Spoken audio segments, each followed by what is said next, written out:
teman-teman, selamat datang di TTP Tiba-Tiba Podcast. Saya Violin sebagai host di TTP. Nah, di episode kali ini kita sudah kedatangan bintang tamu yang sangat spesial nih. Pada penasaran nggak? Langsung aja kita sambut, ini dia Pak Pandu. Halo Pak Pandu. Halo. Pak Pandu, kabarnya gimana nih? Alhamdulillah baik. Alhamdulillah baik. Nah, oke, jadi Pak Pandu ini adalah Kaprodi, guys. Betul nggak sih, Pak? Kalau kata orang-orang betul, kalau kata saya enggak. Kaprodi itu apa sih, Pak? Kaprodi itu sebenarnya singkatan ya. Singkatannya itu Kepala Program Bidang Studi. Wah. Nah, tapi rata-rata SMK atau enggak beberapa tahun yang lalu bisa dipanggil Kaprok, bisa dipanggil Kajur. Kaprok itu Kepala Program, Kajur itu Kepala Kejuruan. Nah, tapi sekarang nggak tahu nih, udah ganti lagi namanya. Nah, sekolah kejuruan itu diganti jadi kayak sekarang kelas 10 konsentrasi keahlian, bukan kejuruan lagi namanya. Konsentrasi keahliannya DKV kalau yang kelas 10. Sedangkan kalau SMK Dewi Sertika 11 sama 12-nya masih program keahlian multimedia. Gitu. Berarti tugasnya Kaprodi itu apa sih, Pak? Tugas Kaprodi itu apa ya? Kayaknya lebih ke nggak ngapa-ngapain. Nggak. Jadi tugas Kaprodi itu yang selama ini saya lakukan. Tahu kalau orang Kaprodi yang lain kayak gimana. Paling ada beberapa sih. Di antaranya itu di bidang SMK itu ada yang namanya LKS. LKS bukan buku LKS. Oh, bukan ya. buku. Kirain buku LKS. Lomba Kreativitas Siswa. Jadi dia ada tingkat DKI, tingkat Jakarta Timur, wilayah gitu, sama nasional. Nah dulu kita pernah juara di bidang nasional tahun 2016-an. Terus sebelumnya 2019 pernah sampai DKI Jakarta. Sebelumnya lagi udah nggak ada. Udah nggak ada. Jadi terakhir kemarin di 2019 namanya kakak kalian KGO juara 1. Sama di DKI-nya Harapan kalau nggak salah, Harapan berapa gitu. Itu. Terus selain itu ya kayak bimbing kalian-kalian nih, kasih tahu gitu kan programnya nanti kita kalau lulus jadi apa sih? Bisa jadi kayak gini nih, kru podcast atau kru kegiatan online lah istilahnya. Terus banyak sih freelance bisa. Kayak yang Bang Egi lakukan nih. Iya. Freelance ke yang lain gitu. Terus bisa jadi fotografer juga. Fotografer banyak sekarang kan. Kayak kelas 12 nih tugas akhir kan banyak nih kayak foto-foto minuman, makanan, produk. Itu sebenarnya bisa jadi profesi. Sebenarnya ya itu paling cari konsentrasi anak-anak tuh ahlinya di bidang mana, habis itu kasih tahu jalannya. Gitu. Berarti kesibukan selain menjadi Kaprodi di SMK Dewi Sartika itu apa? Kesibukannya jadi bapak rumah tangga. Oh, benar. Yang pertama jadi bapak rumah tangga. Yang kedua jadi guru di sini. Ngajar. Iya ngajar. Yang ketiga jadi mahasiswa. Mahasiswa. Saya mahasiswa baru. Jadi mohon bimbingannya. Asik. Bapak kuliah di mana, Pak? Kalau kuliah saya boleh minum nih? Minum dulu.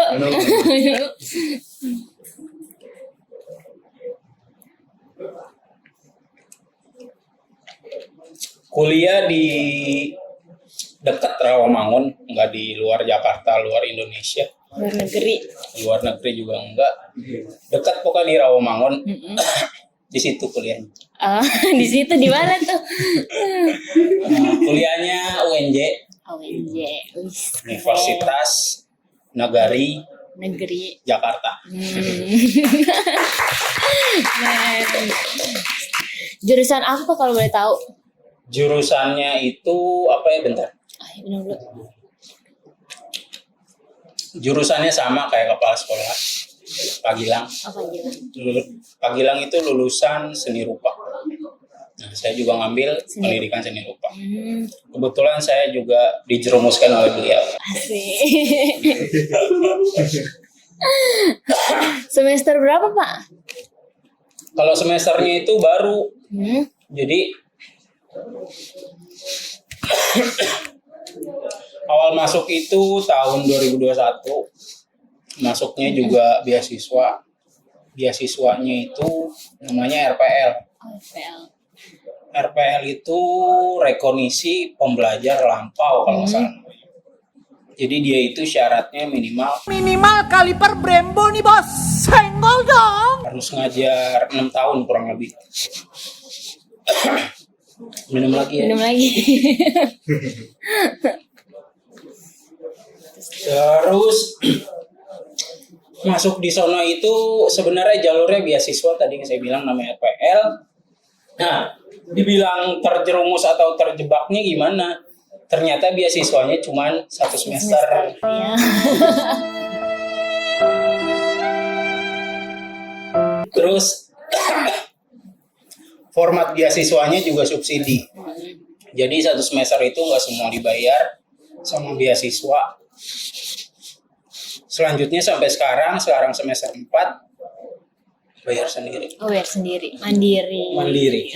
Cuman programnya aja namanya RPL. Oh ya Pak, Bapak tahu nggak sih kita mau ngomongin apa?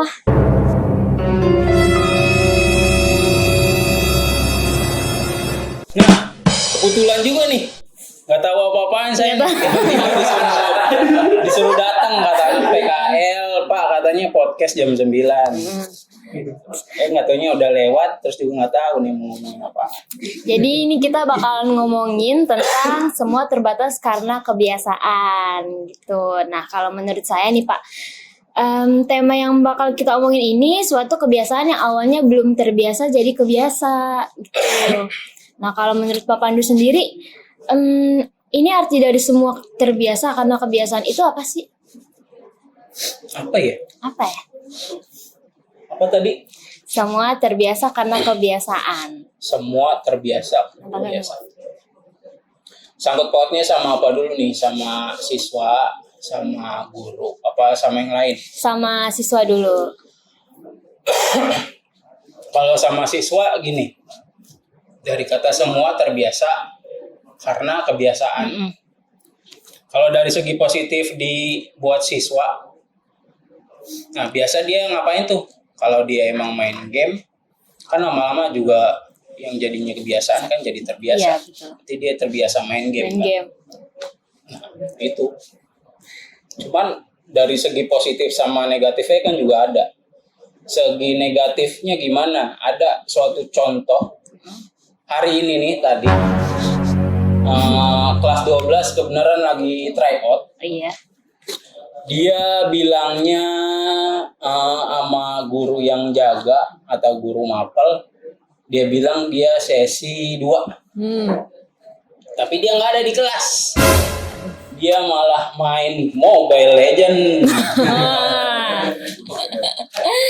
Aduh. Nah, itu. Jadi dari kebiasaannya dia yang main game, jadi dia cabut dari pelajaran. Nah, aturannya dia sesi 2 sekarang Pak. Tadi pagi itu sesi 1 yang masuk ke lab. Dia sesi 2 seharusnya ada di kelas malah main game. Nah itu yang buruk. Kalau yang benar kayak gimana? Belum lama nih, hari apa gitu, hari kemarin apa kapan? Saya nge-scroll tok-tok. Oh, tok-tok kali. Tok-tok ya kan? Tok-tok. Ada video di mana mahasiswa presentasi tugas akhir, tapi presentasinya itu formatnya Mobile Legend dari awal dia masuk ML gitu, logo Mobile Legend sampai ke menu-menunya ngikutin Mobile Legend tapi penugasan tugas akhir kuliah.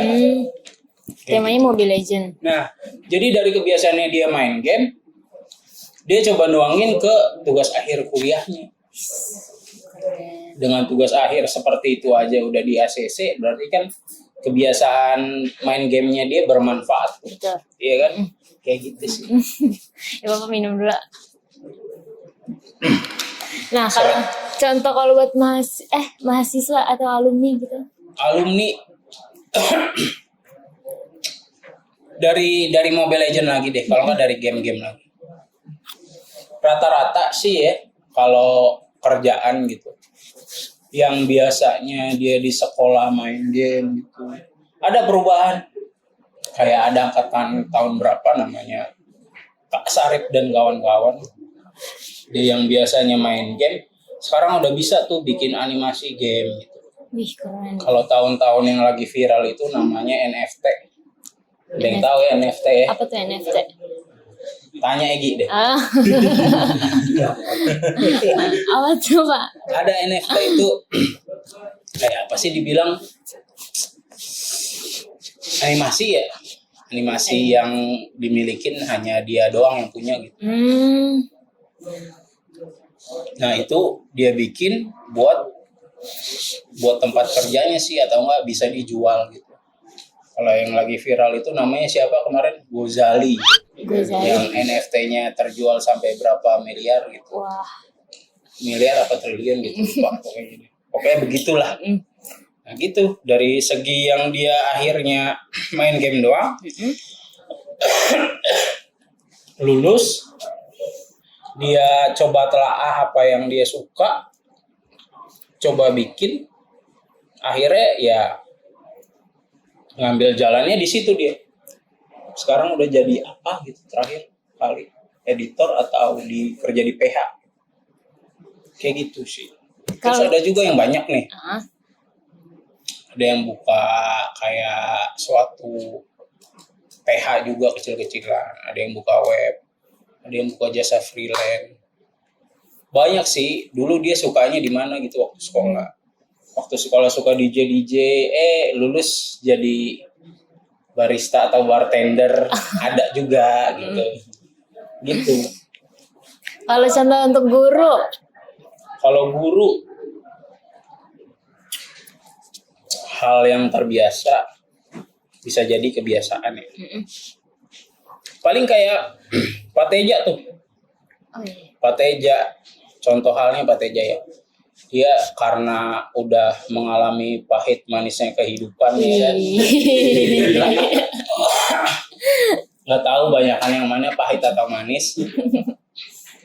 Dia jadi udah tahu kan, karena emang udah terbiasa di dunia pendidikan gitu. Dia udah tahu ketika ngelihat Sevi bisanya di mana gitu. Kalau enggak, setelah Sevi ngerjain tugasnya Pak Teja nih, Sevi bisanya di mana Pak Teja udah tahu. Kayak gitu sih. Nah, kalau misalkan kegiatan kebiasaan kita banyak, kayak sibuk banget, padat gitu, cara untuk bagi waktunya gimana sih Pak?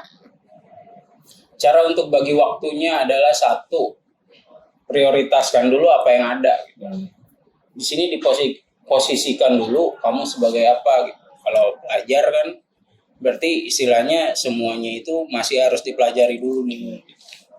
Terus yang penting-penting yang apa dulu, tugas sekolah kah, atau freelance kah. Nah tapi kalau kamu emang masih ngambil dalam istilah mau belajar di sekolah, berarti harus sekolah dulu yang diutamakan. Side jobnya atau job keduanya, nah itu tanggung jawab kamu karena kamu udah ngambil gitu. Kayak gitu. Gimana cara membiasakan diri agar menjadi kebiasaan? Kan awalnya belum terbiasa. Gampang. Kalau di pelajaran saya orang paling gak suka tuh. Karena ada satu kata namanya. Apa tuh? Revisi. Oh, revisi. Nah itu orang-orang paling gak suka revisi. Tapi padahal sisi baiknya itu, yang tadinya gak terbiasa karena satu kata revisi, jadi kebiasaan. Benar-benar. Lama-lama bisa. Kamu tuh bakal ngelihat prosesnya dari kamu gak biasa tuh, misalnya dari kurang bagus atau kurang baik atau kurang tepat, lama-lama makin bagus gitu. kayak gitu. Nah, gimana nih kalau misalkan lingkungan di sekitarnya buruk, Pak? Apa orang itu bakal ngikutin di lingkungan sekitar? Apa ya, kalau lingkungan sekitar buruk, Mm-mm. paling coba ngejauh pelan-pelan aja. Karena kalau tiba-tiba ngejauh kan ada teman main di situ, bisa dibilang nanti sombong atau gimana. Cuman kurangin aja. Seiring berjalannya waktu, kamu juga harus nambah kegiatan yang segi positifnya. Jadi teman lama kamu juga bakal tahu gitu. Bisa jadi juga malah dia yang ikut kamu gitu, ikut ke jalan yang benar. Iya sih. Nah, kalau bisa kebiasaan itu kan ada yang baik dan ada yang buruk ya, Pak. Nah, menurut Bapak gimana cara menghilangkan kebiasaan buruk? Biar penonton TTP juga pada ambil pelajaran tentang kebiasaan itu. Menghilangkan kebiasaan buruk. Gimana ya? Mungkin gini, jadi contoh lagi kayak yang game tadi. Kalau kebiasaan buruknya main game terus, coba kurangin gitu. Jangan langsung nggak main game gitu, enggak. Misalnya setiap waktu dia main game gitu, tapi coba kurangin dulu main gamenya gitu. Terus coba segi apa ya, hal-hal yang baru yang positif lah, diselingin sama berkurangnya main game. Jadi dibatasin ya main gamenya. Dibatasin tapi nggak ngehilangin gitu. Betul. Biar nggak kaget diri kita sendiri juga gitu. Oh iya Pak, Bapak kalau di kelas 12 tuh ngajar apa sih? Kelas 12 itu ngajar namanya DMI. Kalau di sini ada kelas 12. Belajar Pak. DMI.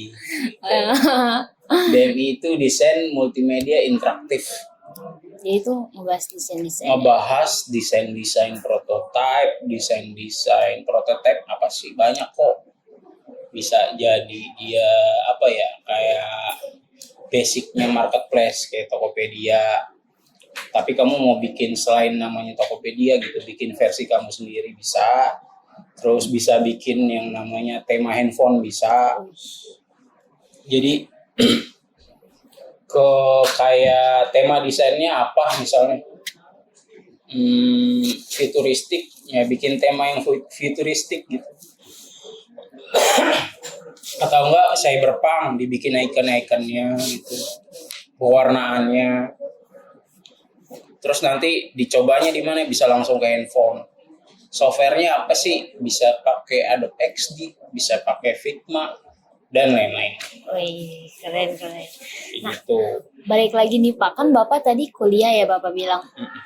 Nah itu cara bagi waktunya gimana sih? Kan Bapak udah kuliah, ngajar juga. Jadi Bapak rumah tangga juga. Terus gimana tuh cara bagi waktunya? Dari segi Tips-tips. nih. Tips-tipsnya apa ya? Ya, pinter-pinter orangnya itu sendiri sih kalau menurut saya gitu. Kita hal juga kan kadang kalau lagi mumet juga ya begitulah. Tahu sendiri kan. Iya. Entah itu nyuruh anak revisi mula apa kayak gimana, tapi sebenarnya benar kok. Disuruh revisi benar gitu. Karena apa? Di standarnya desain itu kan ada yang namanya proporsional. Nah, rata-rata itu kita atau kalian atau kamu atau saya gitu. Sama-sama dulu belum mengenal istilah proporsional. Yang namanya proporsional itu sangat penting di desain gitu. Apalagi kita orang DKV, orang multimedia. Kayak penempatan tata letak, gede kecil ukurannya, kayak gitu. Saya merasakan proporsional itu penting setelah kalau saya sendiri ya, di kelas 11. Dulu ketemu ada namanya guru killer, namanya Pak Devian. Apa Devian? Pengen takutin Pak? Kalau tahun saya paling takutin. Karena kalau ngasih revisi nggak tanggung-tanggung. Nggak tahu, saya belajar juga dari dia, jadi saya ketularan atau gimana. Pak Gilang juga gitu. Itu. Tapi ngebentuk sih. Ngebentuknya apa? Dari segi ilmu desain kita menambah gitu.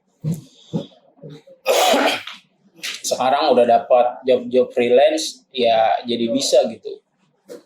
Dengan moodnya klien, pengennya klien kayak gimana, ada yang namanya brief atau catatan dari klien atau pengennya klien, kita bisa atau saya bisa memvisualisasikan kayak gitu. Oke, terakhir nih Pak, pesan dan kesan untuk penonton dan kelas 12. Nah, pesan dan kesan apa ya? Revisi terus. Ya. Revisi terus. Revisi. Kalau dari saya, revisi terus itu sama dengan coba terus, tekunin gitu. Dalam artian yang lain ya. Tapi kalau menurut saya revisi terus. Revisi terus. Tuh kelas Kayak 12. gitu sih. Nah, oke Pak, kalau begitu. Biar terbiasa. Benar. Oke, Pak Pandu makasih banyak nih udah mau datang di podcast Oke, sip. kita. Nanti lain kali kita undang lagi tapi temanya yang berbeda ya. Nah, boleh. Alumni juga Iya, silakan. benar. Kalau ada yang mau mau gabung atau mau jadi bintang tamu, boleh nanti bikin ketikan atau Kontak ya? request di kolom komentar. Oke, teman-teman yang sudah menonton video ini, terima kasih. Dan kalian kalau punya pengalaman unik bisa komen di kolom komentar. Saya Violin pamit. Terima kasih. Bye bye.